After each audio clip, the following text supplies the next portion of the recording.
What up, nation? Welcome to another edition of the WiseTake KBO Daily Fantasy Sports Wise Stream.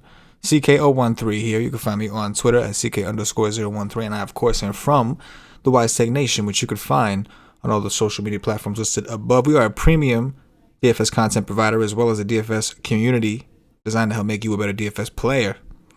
So go check us out at WiseTake.com. Currently, since it's all quarantine madness and our usual sports are shut down, we're actually not charging for anything right now. Not sure how long that's going to last. But right now, all of our anything that we're putting up there is free. For KBO, esports, which I think in June we get some action of that. So in the meantime, and even NASCAR, that's been cool. We had some projection sheets and all that for Darlington or what is it, Real Heroes 400, I think it was called. So a lot of cool stuff, regardless of any of that shit. If you have found this channel, whether it be on YouTube or on Twitch, please subscribe, follow, whatever it is, and make sure you turn on any sort of notifications bell so you're notified whenever we go live and you don't miss any of the free content we do, because anything we do on the YouTube channel is going to be free. And I highly recommend you check out our DFS interview series. Taking a little pause, going to do some more, line up some more of those. I think they're really cool. Gives me an opportunity to talk to some of the some really cool people in the industry, and also gives you guys an opportunity to kind of pick their brains and see where they started and where they're going, all that good shit. So appreciate all of you guys who are here, tuning in, hanging out with us, grinding out the KBO. Trying to slowly build something up. Yesterday was not a good day for me. I had a horrible day. Go figure, right? The last slate before yesterday's, I had a decent win. I think I won like 3,600 or something like that. So I was bound for a real shitty day, right? It was natural. No matter what level you think you're in, you never want to shut down like the potential to learn more and to learn from your mistakes. And I think one mistake that I make a lot in DFS is when I find a low-owned situation that I think could be really good, and it's been Mike Wright for me a couple of times. I find ways to kind of talk myself into really liking a stack or whatever the case is, because it's contrarian, and that's fine. I think it's a good strategy, but I go a little too heavy. Maybe I only needed like 5 to 10% of that, and I could have still been overweight. They were very low-owned. Instead, I was like really overweight, like 20-25%. 5-mans of like Doosan, for instance, or NC, and at the end of the day, I had some LG stacks and these guys that did well, but I didn't have as much because I put so much into those, and I didn't need to do that, right? Like, they weren't going to be popular. I didn't need to have that much to be overweight on the field. So I got to get a little more disciplined in my approach on when I'm being contrarian and how contrarian I'm being, right? Like, and these are things that you just want to keep track of. Like, as you go, what did you go wrong? What could you have done better? And I think in my sense, I would have done a little bit better had I not taken such a hard stand. And don't get me wrong, I do think that a guy like Mike Wright, who shows an XFIP in the 4s and an ERA in the 2s, eventually regression is going to hit him, but I'll end up chasing that too heavily. I'll invest too much money chasing it, and then I guarantee you by the time it finally happens, I would have hopped off because I was so frustrated, when I could have just been playing 5 to 10% of it when it's on in the spot, and then when I do get it, I'm probably still going to be overweight on the field because everybody's probably thinking it's not coming. So those are just things you got to learn, man. Those are just things you got to learn. We're going to go ahead and get into the KBO slate for today or tomorrow or whatever it is that you want to call it. Hit that like button if you haven't already, because the likes really help us out. That's all I ask for, guys. All I'm asking for, we have free content at WiseTake.com, free content on the YouTube, DFS interviews. I'm doing everything I can to be a man of the nation, and I love doing it. I do it because it makes me feel good. I'm not going to, But all I ask is a little bit of likes, because the more people that watch this shit, the more people I feel like we are helping as a community, makes me feel good about what I'm doing with my day. So hook it up with the like button. Tell your friends, anybody that's interested in DFS or baseball DFS, whatever, that we are rocking with the WiseTake Nation, and there's money to be made. All right. Enough of that for my opening rant. I'm comfortable. I get a chance to just kind of vent to y'all right out the gate. And we're going to dive in with our first game, which is the Hanwha Eagles visiting the KT Wiz, the Red Hot KT Wiz. Starting with Hanwha, the hitting stats you see are all from 2019. I just wanted to have a larger sample. The pitcher stats I have switched to 2020, so we get kind of what they've been doing this year. And of course, I have their for some of these guys, the ones that did pitch in the KBO in 2019, we've got some stats we can reference for 2019 opposed to 20. So it's enough, right? It's not like baseball where we have exit velocity and launch angle and all these phenomenal, awesome, nerdy ass stats, but we'll make do. We've done all right. I mean, I've been enjoying the KB. I'm not gonna lie. We always talk about making. Yesterday, I was telling y'all I'm making lemonade out of lemons, man. It's bullshit. I want the MLB back. I want the NBA back, but I'll take what I can get to grind, because we gotta grind, man. I ain't got no job. The nation is my job, so we gotta do what we do. With that said, Min-Jae Zhang, the starting pitcher for Hanwha, Jae-Sung Bae, the starting pitcher for KT. We'll take a look and see where these guys did last year as opposed to this year. So these are 2019 stats. Chris Flexen, some of these guys that were not here last year, Dan Straley, I'm showing their 2020 stats because I don't want to use samples. Drew Gagnon. But for the players, the domestic players that were here last year, like Tyler Wilson, these are 2019 numbers. So we are going to Min-Jae Zhang. So it looks like last year he had a 5.43 ERA and a 3.73 FIP, so maybe a little unlucky. The whip was 1.48, but in this league, that's not as bad as it seems. The Ks were actually decent, 17.88, and this league is actually not bad. And 2.43% home run percentage, that's a little over average from what I gathered. I do like the KT Wiz. They seem really hot. I mean, that seems like kind of an easy one, like kind of a no-brainer type deal. Looking at their lineup, again, these are 2019 stats. We got guys like Mel Rojas, who last year had a 4.15% home run rate. Jae-Gun Hwang, almost a 4% home run rate. So we got some power there. And they have speed also. If you look at their guys projected towards the top, again, these are projected lineups, not the official lineups, or projected lineups. But you can see we got some stolen base action up top as well. So they are a stack that's been exploding. We like to ride the hot offenses. They are one of the more hot offenses.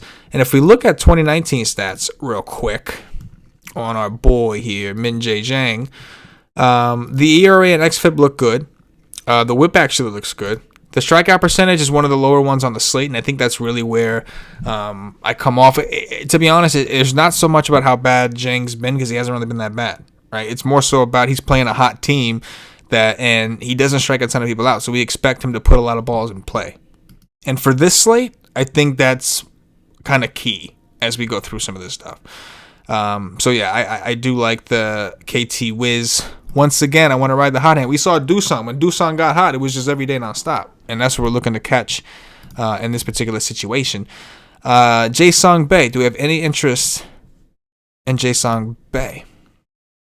So in 2019, pretty good numbers actually, right? 3.76 ERA, 3.66 XFIP. Not a strikeout guy. We know that. So far in 2019, still not a strikeout guy. I would say Hanwha put up a lot of runs yesterday, and I've stacked them a couple times. They are really cheap, but I think they're a little banged up, I believe. And I know they're missing at least one American player who's pretty good for them. And if you just look at these numbers, man, they're just not a good team. So it's hard to get excited. They are very cheap, so if you wanted to pay for pitching, they're gonna do a lot for you. It's just kind of hard to get behind stacking them as an offense. With that said, I'm not overly excited about playing Jae-Sung Bae, but you can see he's got a decent strikeout matchup. He's cheap. I think his team gets the win. He's a big favorite. So I think there is merit, but we have a lot of good pitching that has more upside, more strikeout upside, so I don't know how much of them I actually reach. Hanwha is kind of interesting. If I don't have any and they do well, I'll kind of be looking like maybe I should have had some, but at the same time, by the time lock hits, if I found out I didn't have Hanwha, I wouldn't exactly be shaking in my boots. You know what I mean? It's more of like a hindsight 2020 deal. I'm like, oh yeah, I should have fucking had them. Yeah, we're playing that Bay dude who's not that good, but they've been bad, man. But they did put up a lot of runs today. I don't know if they were in the winning lineup or anything. I don't think so. I think LG was like LG and KT Wiz. I think took it all right. But that's kind of where I'm at, man. They're just not good. So I think that he's viable. Jae-Sung Bae, if you want to go that way. You know what I mean? He's viable. Only because, I just can't see myself siding with Hanwha. They're just bad. But, again, they are very cheap. If you were looking to spend up on pitching or maybe have them, like a full stack of them with a mini stack of some expensive, a mini stack of some expensive team or something like that, it's possible. Not gonna hate you. What's up, everybody? Good to see it. Good to see it. Marcus F, man of the nation. Yes, sir. Yes, sir. Good to see you, Marcus. Paul Me says, "Yo, Holmes, really quick. Do you think anyone has won a KBO GPP with zero foreign players in their lineups?" That's a good question, man. That's a good question, Paul. It does seem like the domestic players, and they go out of their way to get these guys, right? They give them pretty good money. So I mean, we would think that they're gonna be some of the better performing players.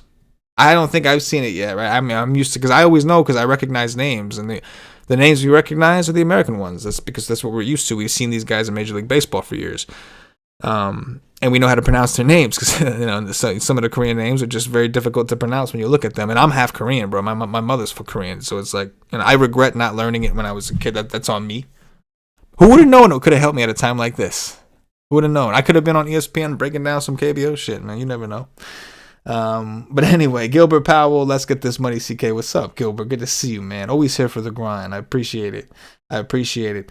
Paul Me says, thanks for the excellent content and info. Also, KBO messing up sleep patterns all over the U.S. No shit, you are not lying, man. Sleep patterns are all jacked up. What really got me the other day was when we had the double headers, because we had it was like 1, and then we had more at like 4 Eastern, so I had to wake up 2 different times. Like, I used to stay up brand late doing the podcast. Like, those of you who have been with us for a long time, y'all know that. We had Cash and everybody. Since then, I've changed my schedule around. Some shit has happened in my life, and I've had to make adjustments. And so, since the quarantine, I've kind of been going to bed early. I had no NBA to sweat. I got in the habit of going to bed earlier, waking up early, and working out and all that shit. And now, I just don't sleep now. I sleep 1 day out of the week. That's it. That off day. I think it was like Sunday. There was no KBO Monday, so Sunday, I think I slept. I went to bed at like 7:30 after that rainout game, after the 3K, the 3,600, whatever. Had that rainout game. I went to bed at 7:30 and slept until like 6, which for some of y'all, like 11 hours, that's nothing. For me, that's a lot, man. I've never been a good sleeper. I've never slept a lot. So for me, that shows you the KBO schedule is kicking my ass. But I don't care, man. If we're going to make money, we're going to make money. And if y'all are willing to hang out, we'll keep doing this. As long as DraftKings offers the contest. Paul says, last night I think it was a 5-2-1 that won it. What is everyone doing? I almost always do 5-2-1s at this point. Now, 5-2-1s and 5-3s, I'll get 5-3s just because if you set in the optimizer, you say 5-2-1, there's going to be instances where the projections line you up to have a 5-3. But I'm into the 5-2-1s. I like to have that one-off somewhere because that'll get you. I may not stack a certain team, but I may still want like one-offs. Like LG, for instance, I only had like 5% stacks. That was obviously a mistake. But I did have a good amount of Ramos because I set myself up in that position and it projected well. So I think that's one of the beneficial things. So I personally like the 5-2-1s. I always do the 5-man stacks. I've heard a lot of people recently come out talking about 3-2-2s, and it's certainly viable. There's no doubt. I've heard of people talking about matching up risk level with the risk of the stack, whatever. I heard somebody describe it like a parlay, as in like if you're doing like a parlay, it's super risky. So why would you taking 5 players from one team is super risky? But to me, a parlay is when you're taking multiple games, multiple teams, and hoping to be right about all of them. I'd rather be right about one main team, which is my 5-man stack, and then hope I have the pieces around it. But I think it's easier to nail that one team, or at least like if it goes off on your lineup, you have a better chance of competing, getting that one team right if it's maximized with correlation. Baseball is a correlation sport, so that's me. That's me. Keith Austin says he got Doosan Kia over 9.5. All right. Doosan Kia. I must be reading this shit wrong because Doosan's not playing Kia, right? I'm sorry. I must be reading this shit wrong. Mike Honcho, do thy dirty or prepare thy dirty to be done to you. Yes, sir. Yeah, he's learned. You've learned. Mike knows. Mike Honcho says, I stay up drinking whiskey until the sun comes up. Man, that's the life. That's the quarantine life. Make the best of it, man. That's making lemonade. Making lemonade. Marcus Sapp, what kind of stack do you like to do on FanDuel? So full disclosure, I'm not playing FanDuel right now. I'm not saying I never do. I'm just not doing it right now. I've been more of a DraftKings player anyway. But to answer your question, I always prefer the maximum stacks. 4-3-1 would be what I would be more comfortable with, yeah. Because I want to have the 1 4-man stack that's right, and then from there, maybe a mini and a 1. I'd be okay with like the 5-1-1 or the 5. It's just for what I do, I have more success my way doing the 5-2-1s, or at least setting that up. 5-2-1s and 5-3s, I've had more success. On FanDuel, I guess we're like 4-3-1, 4-2-1-1, maybe even 4-4s to get worked in there. That's what I prefer. I want to take advantage of the correlation. That's all. Holla. All right. Let me pop in to these next games, and I'll pop back. And I'll say what's up once again. So let's see. Look at the schedule. We got the LG Twins. LG, life's good. LG Twins going up against the LG and Samsung. Oh my God, shit is about to go down. LG against Samsung. LG is a significantly better baseball team, but Samsung just destroys them on the TV front. I'm sorry, I've had both. Samsung is a superior product. For the most part. I don't want to piss some of y'all off. Some of y'all got LGs. You're sitting here like, man, fuck that. Like, LG's the way to go. That's fine. In my experience, I've enjoyed the product better of a Samsung. With that said, I'll give you that's debatable, right? The LG Samsung electronics deal, that's debatable. What's not debatable is LG is a significantly better baseball team than Samsung. That is not debatable.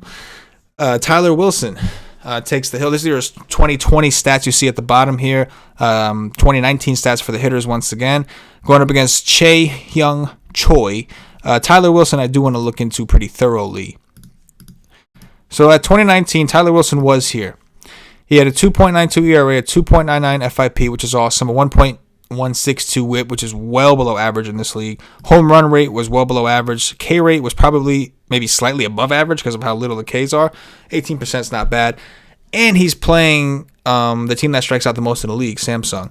If we look at what he's done in 2020, it's been a little bit of a different story. ERA 7.84, FIP 5.67. So there's a difference of 2, which is okay, but still 5.67 sucks. 1.645 whip. The Ks are a little up, but I think that's more out of desperation because he's getting tagged and walking people. And then the home run rate is massive right now. So I do think we're going to see this stuff regress towards the mean, where it gets scary. And you take out a guy like Ben Lively, who last year in this league, granted I think it was only 9 starts, was just dominant, was striking a ton of people out. And then all of a sudden this year, I mean, he's awful. He's getting tattooed and tagged. So you wonder, Tyler Wilson, are we seeing that kind of trend? I don't think so. And even if we were, I'm willing to bet that it's not going to happen against Samsung. So I do like Tyler Wilson a lot at 7,500. I think he's going to be really popular. He projects as one of the top options for us, but a lot of our cheap guys do well. It's all these foreign-ass Americans, man. America. Drew Gagnon, Dan Straley, Tyler Wilson all project well. They all have some sort of strikeout upside that they've demonstrated in this league. And Tyler Wilson, while his strikeout numbers and his numbers in general may be the worst of them, of those 3 players, and he's also he has the softest matchup on the board by far against Samsung. Holla for $1. On the other, what was the other guy? For Samsung, Chae-Young Choi. We'll look at 2019 real quick. 4.81 ERA, 3.69 xFIP, 1.5 whip. 18% K rate is not bad for this league. 2% home run rate. He's not terrible. What has he done so far this year? He's been solid, man. 3.27 ERA, 2.83 xFIP. The whip has been good. The K rate's been way up. He's been even better this year. He's certainly viable. I'm not going to make no mistake. He projects pretty well for us as well. Not that far off from Tyler Wilson.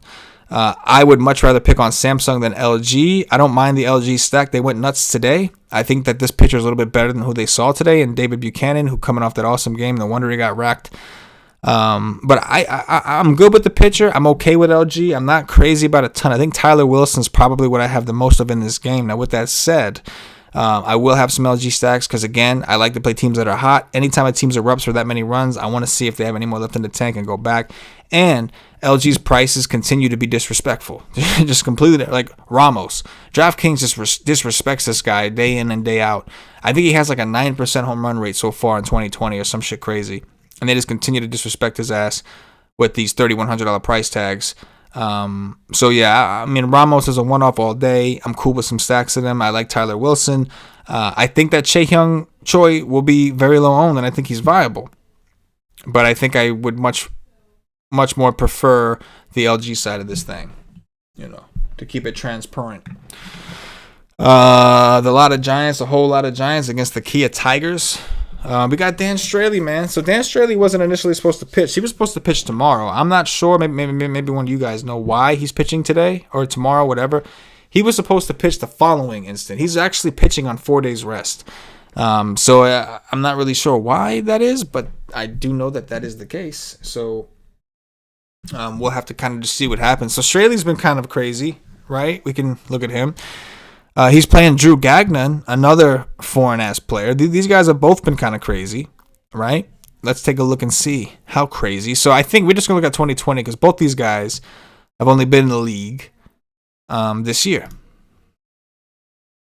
So no point in wasting no time. All right, so you guys can see. We'll start with Dan Straley, he's been awesome. 2.12 ERA, 2.69 FIP, 1.118 WHIP, a 28% K rate. I mean, he's been great. And we can get into like on a results basis, like his actual game logs. He's had 2 mediocre games, if you even want to call them that, and 1 really fucking good game. And the really good game came against none other than Samsung. I'm sorry, well, it came against SK. My bad. But against KT Wiz, his first game, which was on opening day, 4 Ks, 2 earned runs, 3 hits, 5 2/3 innings. Then against SK, 7 innings, 3 hits, no walks, 11 strikeouts. Then against Hanwha, who I just got with discontent, we saw their numbers. They're not very good offense. 4 strikeouts, 2 earned runs, 7 hits, only 4 1/3. Didn't even get through 5 innings. So 13, 39, 7. That's pretty fucking drastic as far as game logs go. This fucking net is a death warrant for this motherfucker. Kill him. Anyway, so we got decisions to make. Let's pull back up some Kia action. I'll switch some screens for you. And let's take a look at these guys' numbers, right? So Preston Tucker, first of all, shout out to him. Dude's been red hot. He won a Kia car the other day because he hit a home run in the Kia thing. Good for him. Awesome. He's really expensive at 6'1". So they're not all that intimidating, but they're not exactly pushovers either, right? Like you could kind of see it. They've been playing well. I'm leaning towards the pitchers in this because I think that the pricing of the pitchers is just more valuable. Straley's only 7K. So regardless, I can go through and talk about Kia. And yeah, some Kia stacks, sure, they're viable. I think Straley's going to be chalky, so you can get some exposure to these guys, be a little contrarian. But Straley at 7K is going to do more for me than those guys. Now, again, we have to consider is the short rest. Is they going to let him throw another 96 to 100 pitches? Why is he doing this? I don't know what's going on. Is it going to affect him? Pitchers are like creatures of habit, you know, and fucking, what do you call it, routine? Is this going to fuck up his routine? I don't know. Drew Gagnon I like also. Let's look into Drew. Big Drewy Drew. So a 6.1 ERA. Not pretty, right? Where are you? I want to pull up his game logs. 6.1 ERA. But only a 2.51 FIP. That's a very drastic difference. He's had 2 starts. He's pitched over 10 innings already. 1.45 WHIP. That's not going to help, right? 5 hits in his first game, 7 hits in his second game. Only 2 walks in the first, 1 walk in the second. So walks haven't been a much of an issue. A 30.43% K rate for a 6'7" player against an offense that, while they have been pretty good to start, were projected to be one of the worst offenses in the league and seem like they may have had a little bit of a lucky run. I'm very interested in Drew Gagnon. I like Straley, sure. I do. But I am very interested in Drew Gagnon, and I'm hoping people kind of overlook this stuff. The strikeouts have been there. His first start against Samsung, 5 Ks and 5 1/3. Against Hanwha, he had 9 Ks. So the team that Straley couldn't strike out, Gagnon struck out 9 of them in 5 innings. So I expect him to give up some runs. I expect him to get hit a little bit. That's what he does. But he's 6'7". So I also expect him to get enough strikeouts to kind of to counter that a little bit. So I do like Straley and Gagnon and Tyler Wilson, the 3 Americanos, aka the 3 foreign amigos. I do like the 3 of those guys. And the reason I'm isolating those guys and not Chris Flexen, who we'll get to later, is only because they're cheap. Flexen is not cheap. So as far as the cheap guys goes, as much as like I think that the domestic pitchers, the ones that are in good spots that we talked about, like Chae-Hung Choi against LG, if you want to call it a good spot, but the numbers look good. That's all that meant is the numbers look good. Jae-Sung Bae, they're risky. And I'm not, I'm going to be higher on the American guys because they have higher strikeout numbers. But I do think those kind of guys will be very contrarian if you're into that kind of thing. As far as Gagnon's matchup, oh, my bad. I keep fucking up these screens. A lot of Giants, this is our numbers from last year. It's just nothing great. A collective strikeout rate around 17% based off this projected lineup. Not a ton of power, right? Nobody over a 200 ISO. Dixon Machado's numbers are obviously off the chain. We have to correct that. But he's kind of come back down to earth recently. You're looking at like some AAA shit. We're going to switch to 2020 numbers soon.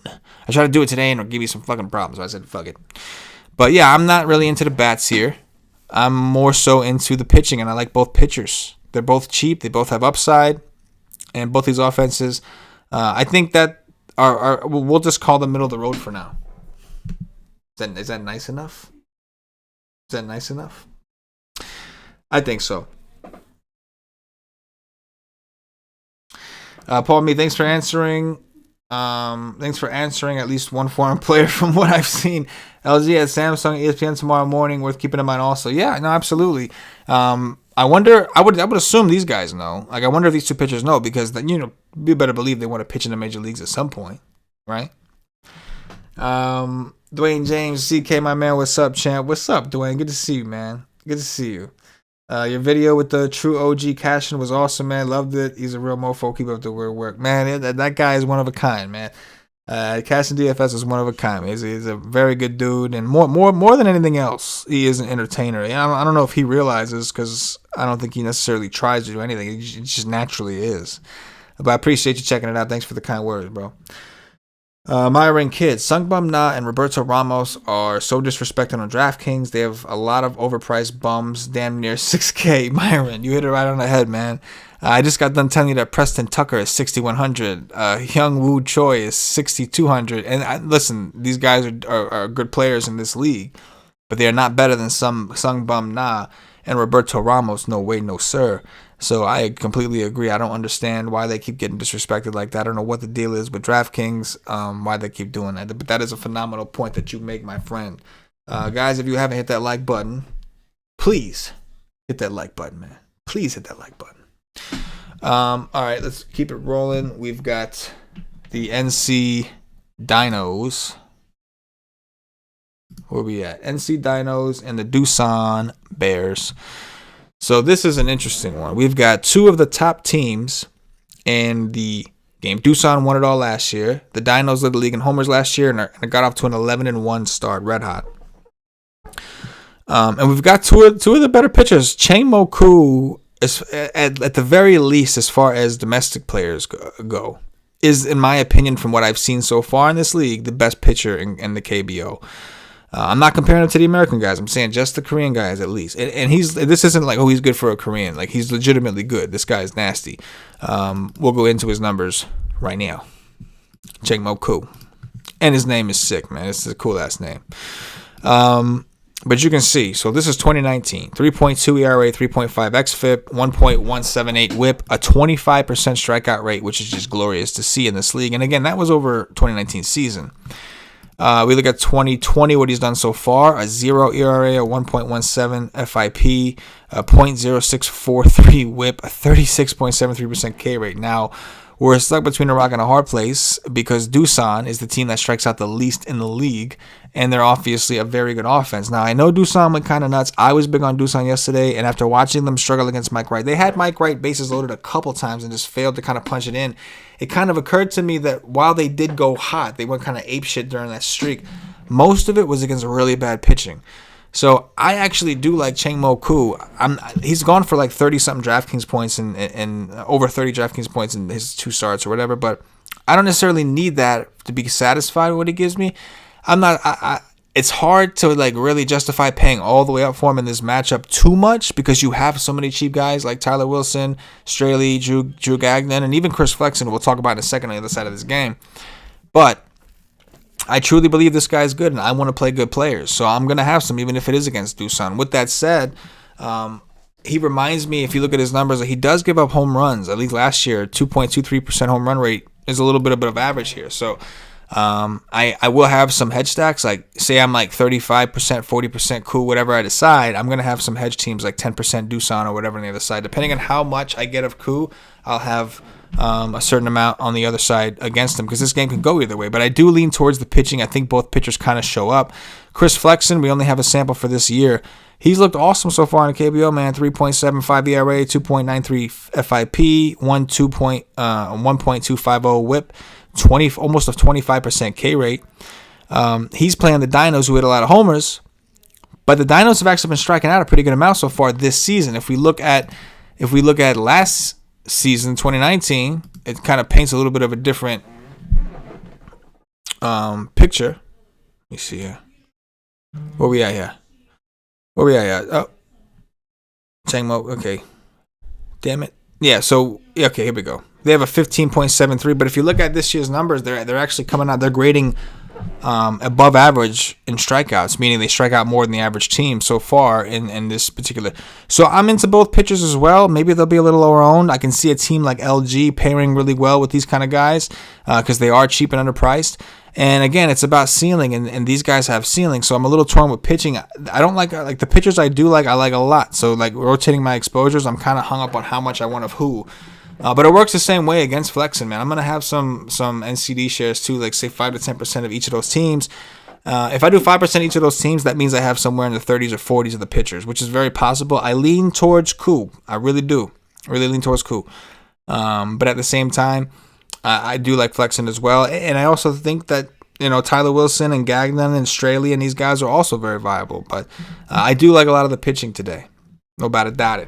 But these guys are good, man. What are you gonna do? You don't be picky. You know what I mean? Don't be picky. Let's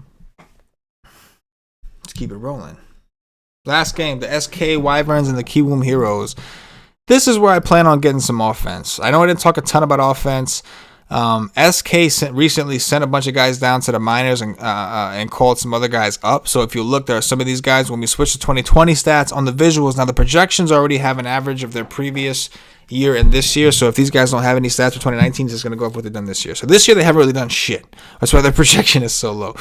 But we'll switch to 2020 stats at some point. Now, SK's been awful. Nobody expected them to get off to this bad of a start. 1-11. They can't buy a win right now. They've been awful. Now, why do I want the offense of SK? Well, to be honest, first of all, I do like Kiwoom a little bit more. And that's kind of a cop-out because obviously, right? Why wouldn't I like Kiwoom more? They're a better offense, better team in general. I really, really like this Ha Sung Kim guy. The reason is because last year he demonstrated power with a 183 ISO, 19 homers, and 33 stolen bases. That's just groovy train for me. So when this team goes off, it's hard to envision him not being a part of that. But they have a good balance of speed and power.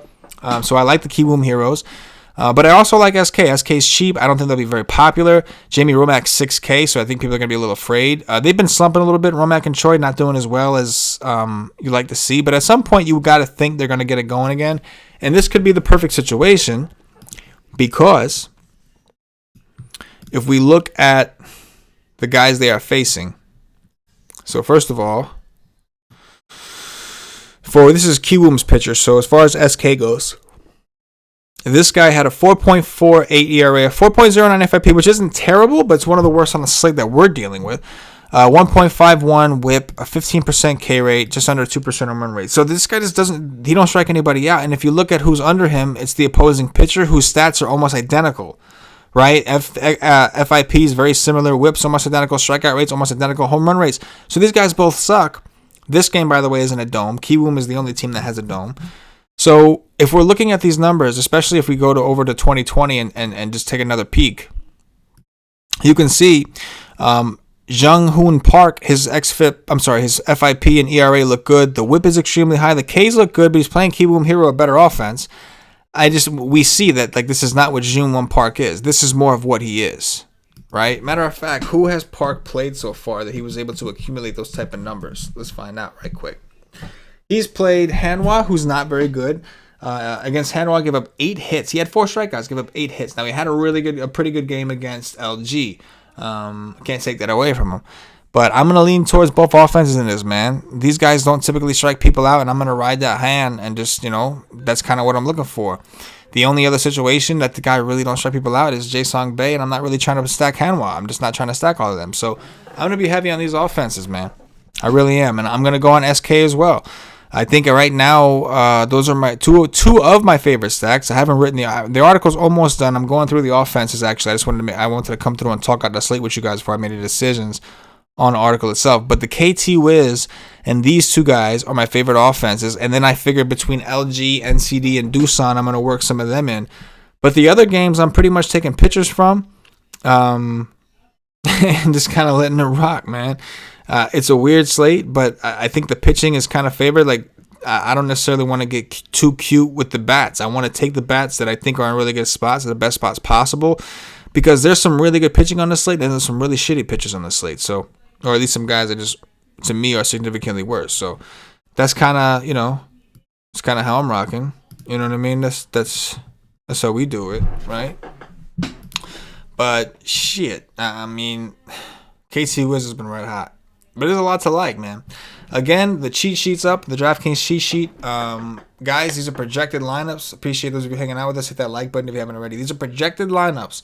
I'm waking up every morning, and I suggest y'all do the same or stay up, whatever your deal is, to make sure we get the official lineups. I put the official lineups in once I get them from the WiseTake Twitter at @wise_take. I will tweet from there when all the lineups are officially confirmed. What that means, our projections are designed where if a player is not in the lineup, to give him a 0, and if he's in the lineup, show his projections. So right now, you're only seeing the projected players. Obviously, there's always switches between the 10 teams. So when that happens, you're going to want to make sure you have the most updated projections, make sure you got guys who are playing in your team. And the cheat sheet's the same thing. We might have a guy in a projected lineup that's in the cheat sheet. We might find out he's not playing. Once we update the projections, if there's a 0, he automatically gets removed. And there might be somebody who wasn't initially supposed to play, but now his projection is one of the better ones. He's in a good matchup, and he'll excel and raise higher in the rankings on the cheat sheet. So very important that you come back and you double check the status and all that shit. I can't stress it enough. It's very important. But do me a favor, guys. Leave me in the comments once we're done here. Leave me in the comments who your top 3 pitchers are today.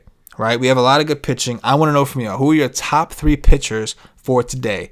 I'm curious. So drop a comment. I want to know who it is. Right, I want to know who it is. I'll give you a little shout out on the next stream. Whoever gets the best 3. But hit that like button if you haven't already. Make sure you're subscribed. Check us out at WiseTake.com for more content. Pop in here real quick. Myron Kidd says, only over 5K I rock with is Bear Kokang. Dude is a star and only 20 years old. Yeah, he went fucking nuts. Myron likes the Kiwoom stat as well. I'm with it. They're supposed to be good. I'm with you. Mike Concho says, I did a full spread in Playground Magazine under the name Mike Concho. Good for you, my man. I'm happy for you, man. Hopefully you had a good time with that. But I'm getting out of here, guys. I appreciate you guys hanging with me. Hit the like button. Tell your friends. Do what you can to spread the word of the WiseTake Nation. And I'm getting up out of here. So for myself, the entire WiseTake Nation, as always, good luck. Yes.